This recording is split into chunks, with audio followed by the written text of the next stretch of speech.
Then I'm going to give you some broad examples throughout history how it might happen. Then we're going to go to what's specific. So we're going to spend a couple of days here looking at specific places 100 years ago, how the Americans got involved in imperialism. Now we're small time. We're not near as good at this as the Europeans and some of the Asians. Well, they've been doing it for hundreds of years. We've really only been doing it 100, unless you count moving into the West and taking Indian lands. Was that imperialism? Of course it was. But we're now talking about outside our present-day boundaries. This is a great map to start with. Obviously, the time frame is where we are, turn of the century. But it shows you on the map exactly what I'm talking about.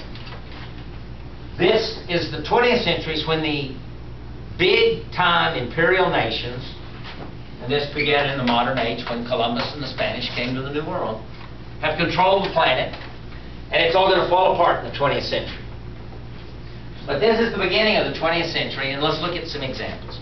Who's number one in world imperialism through history? In other words, who has colonized, invaded, overthrown, assassinated, manipulated, controlled, stolen, and exploited more than any country in the history of the world? It's not even close, folks. It's not even close. The English. There's nobody comes close. The Spanish and the French are trying to, but they never make it. Now we got some imperialistic adventures out in Asia. We've got the Japanese and the Chinese, your two big imperial nations over the years of controlling, exploiting, dominating. Now they've also done it to each other, and other places have done it to them. And then particularly in this map, it's the English who are the imperialists. But let's look at a map 100 years ago, world map. Let's start with England, the big boys. Look at that little country called England. It's kind of an orangish red. They control Canada. They control Australia, New Zealand, parts of Indonesia, India, what is today Bangladesh, and parts of Pakistan. And they actually control, through much of this time frame, about half of China, at least the Chinese economy. The most visible examples of that are this city right here that has Hong Kong, and in parentheses it has GB, Great Britain. Now in 1997, yes, Hong Kong reverted back to China. And so, you're not from Hong Kong. No, I'm from the mainland. Yeah. I have a woman in my other class who is from Hong Kong. If you are from, in 1997, Hong Kong, which of course is, well, it's an international city, really. It's every people from all over the world, because it's a major financial center of Asia. But basically, most of the people live there are Chinese, ethnic Chinese. But up until 1997, they carried a British passport. Yeah. And they were citizens of England. And all the signs in Hong Kong are both in Chinese and English. And the pound is the major medium of exchange. Now, that's been just, what, 13 years. And Hong Kong basically was a free market city, a capitalist free market city. So there was always the question, when we knew that Hong Kong was going to go back to China, what will happen to Hong Kong? Will it become communist? Well, what we know is that China's a mixed economy anyway. There's all kinds of free enterprise capitalist adventures going on, and Hong Kong is basically, what do you know, what is Hong Kong? What's changed, do you know? What's it like? Have you been to Hong Kong, I bet? Well, before they taught in English, now it's both Chinese and English. English is still a very powerful presence there. Yeah. Just like Spanish is a powerful presence in San Antonio. Just like English is a powerful presence here in the United States.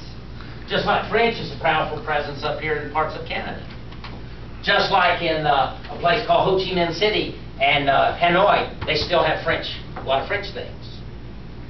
So that legacy is still there. Hong Kong's a very interesting study. Now other cities, Macau was Portuguese. And Canton was English, wasn't it? Or was it Portuguese? Portuguese. Yeah, I think and they're all now, it's now China. They're just Chinese now. They're Chinese. But there's still a lot of that legacy there. If you look at where we're sitting right now, we are great examples of imperial nations. We are part Spanish tradition, and I see some of the people of Hispanic ancestry. And I bet there's a cultural legacy here of the Spanish called the Catholic Church. Anybody here speak Spanish? Wait a minute. These people, how many of you been to Spain? All you Spanish speakers. One guy's been to Spain. And you were there, what, a week? I think it was like 2 weeks. Okay. How many of you speak English? How many of you been to England?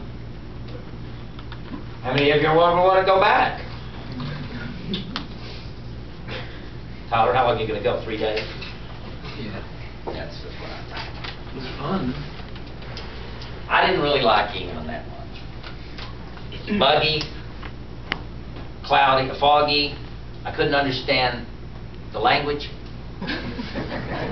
The food was, except for fish and chips, which I knew, the food was real brown, a lot of brown stuff. But you liked it. What parts you go to?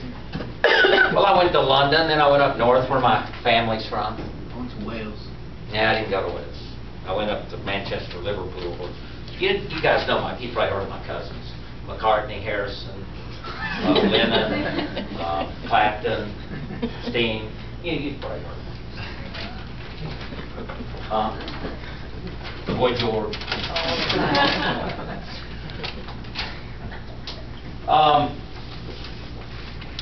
Half of Africa is English. Let's look at the French in green. Look, the other half of Africa is French. And French controlled their place in Asia. Was very strategic. It doesn't look like it's very much territory, and it isn't, but strategic. Look at this place in the South China Sea, and it's rich with manganese and tin and oil and timber and rubber trees. I'm going to keep talking about rubber trees. That's where the French got it. When I was growing up, in geography class, we looked at a map, and there was a little place over here on the South China Sea, and we learned it. It's just like it says, French Indochina. That's French Indochina. And then when I was in junior high and getting ready to go into high school, you started every now and then in the paper and the news, you'd hear something about, well, there's violence and there's a revolution, seems to be a revolution in French Indochina. And you thought, French Indochina, well, that's, I know I've seen that on the map, it's over there, the French, that's French Indochina. Not thinking, wait a minute, that's not French Indochina. That's what the French call it. The French, this is France. See, that's where the French should stay. Stay there, French. You have no right, no moral right. We all recognize this today. You have no moral right to colonize, invade, overthrow, assassinate, manipulate, control, steal, exploit. You don't have a right to do that. Now, you may have the military power to do it. Sure you do, you Americans. You can do anything you want. You can beat up on all kinds of countries.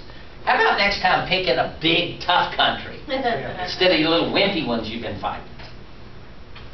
Korea, Vietnam, Kuwait, and Iraq. Come on, folks. Pick you a tough one, America. Germany? Go after, well, we weren't imperialistic, basically, except a handful of things, till after the German went. That's a good point. Well, let's do it again. Let's go after Russia or China. Come on, big shot Americans. Oh, so you don't want to go where you can't win. Well, you can't even win in the little wimpy countries. Well, everyone dies if you go after Russia, right? That's right. That's what we didn't do it. I told you guys don't be bad mouthing China.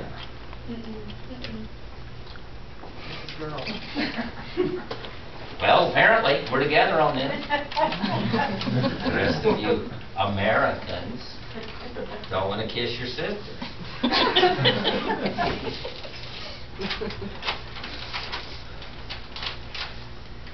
don't know what's wrong with the younger generation. Uptight, rigid, set in their ways.